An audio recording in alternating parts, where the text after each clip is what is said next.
سلطان نور الدین نے جب دیکھا کہ لوگ ان کے خلاف ہو جائیں گے تو انہوں نے مدینہ کے حاکم کو اپنے پاس بلایا اور انہیں ساری باتیں بتا دی کہ خواب میں مجھے نبی پاک صلی اللہ علیہ وآلہ وسلم نے ایسی ایسی باتیں بتائی ہیں، اس لیے میں ان دونوں آدمیوں سے ملنا چاہتا ہوں۔ حاکم نے کہا کہ سلطان آپ پریشان نہ ہو، میں اس کا انتظام کرواتا ہوں، اور جو بھی آپ کے خلاف سامنے آئے گا اسے کڑی سے کڑی سزا دی جائے گی۔ اور پھر سلطان نور الدین مدینہ کے حاکم کے ساتھ ان دونوں آدمیوں کے گھر ہی پہنچ گئے۔ سلطان نے جیسے ان دونوں آدمیوں کی شکل دیکھی تو وہ انہیں پہچان گئے، کیونکہ یہ دونوں وہی انسان تھے جن کی شکل شاہ صلی اللہ علیہ وآلہ وسلم نے خواب میں سلطان کو دکھائی تھی اور فرمایا تھا کہ یہ دونوں میری قبر سے میرے جسم کو نکالنا چاہتے ہیں۔ سلطان نے ان دونوں کو ساری باتیں پوچھی تو انہوں نے صاف انکار کر دیا کہ ہم تو رسول اللہ صلی اللہ تعالیٰ علیہ وآلہ وسلم سے بہت زیادہ محبت کرتے ہیں، اس لیے تو ہم اپنا شہر چھوڑ کر مدینے میں آ کر رہنے لگے ہیں، ہم ایسا گندا کام کیوں کریں گے؟ سلطان نے کہا کہ تم سچ سے بتا دو ورنہ میں تمہیں بہت سخت سزا دوں گا۔ ان لوگوں نے کہا اے سلطان،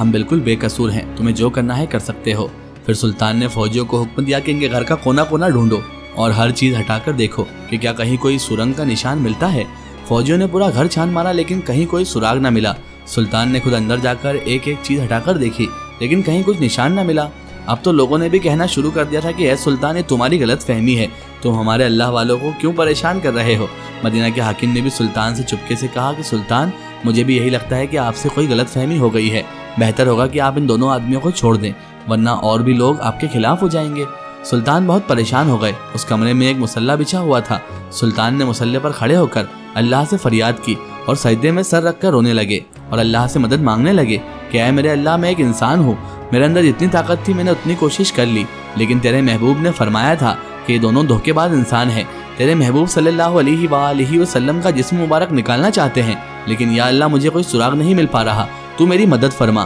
سلطان رو رو کر اللہ تبارک و تعالیٰ سے دعا کر رہے تھے اور مدد مانگ رہے تھے کہ تبھی اللہ کی طرف سے سلطان کے دل میں یہ بات ڈالی گئی کہ اے سلطان، تم نے ان دونوں کے کمرے میں ہر چیز ہٹا کر دیکھ لی ہے، ہر طرح سے تلاشی لے لی ہے، ذرا یہ مصلی بھی تو ہٹا کر دیکھو جس پر تم بیٹھے ہوئے ہو، مجھ سے دعا مانگ رہے ہو۔ سلطان تیزی سے اٹھے اور مصلی ہٹا کر دیکھا تو نیچے لکڑی کا ایک پٹرا بچھا ہوا تھا۔ سلطان نے فوجیوں کو حکم دیا کہ یہ پٹرا ہٹاؤ۔ جیسے اس پٹرے کو ہٹایا گیا تو نیچے ایک سرنگ بنی ہوئی تھی۔ سلطان نے ایک فوجی سے کہا کہ جا کر دیکھو یہ سرنگ کدھر کو جاتی ہے۔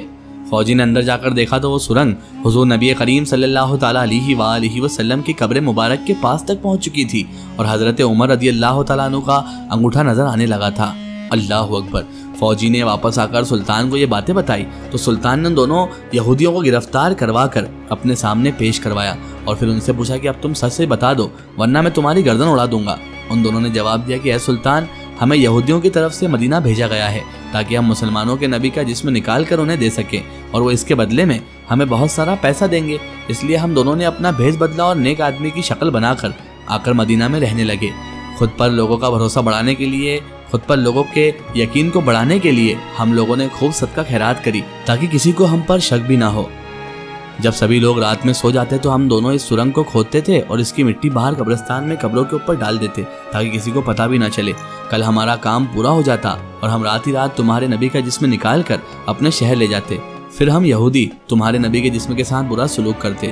نعوذ باللہ من ذالک، اور تم مسلمانوں کو تکلیف دیتے، لیکن پتہ نہیں کیسے تمہیں اس بات کی خبر ہو گئی اور ہمارا سارا پلان چوپٹ ہو گیا۔ سلطان نے آگے بڑھ کر ان دونوں کے گریبان پکڑے اور بہت تیز انہیں پیچھے کو دھکا دیا اور پھر وزیر کو حکم دیا ان دونوں کو جانوروں کے ساتھ باندھ کر پورے مدینے میں گھسیٹا جائے اور پھر انہیں پھانسی کی سزا دی جائے۔ ان سب کے بعد سلطان نے حضور نبی کریم صلی اللہ تعالیٰ علیہ وآلہ وسلم کی قبر مبارک کے چاروں طرف زمین کے اندر سے خندق کھدوائی اور اس میں 7 دیواریں بنوا کر اس میں پگھلا ہوا تانبا، لوہا اور تارکول ڈلوا دیا تاکہ کوئی دوبارہ حضور نبی کریم صلی اللہ تعالیٰ علیہ وآلہ وسلم کے جسم مبارک کو نکالنے کی ہمت بھی نہ کر سکے۔ کتابوں میں لکھا ہے کہ اس واقعے کے بعد سلطان نور الدین مدینہ کی گلیوں میں رو رو کر اللہ سے کہا کرتے تھے کہ اللہ، اتنی بڑی دنیا میں تو نے مجھ جیسے فقیر کو اس عظیم کام کے لیے چنا، اس پر میں تیرا جتنا شکر ادا کروں کم ہے۔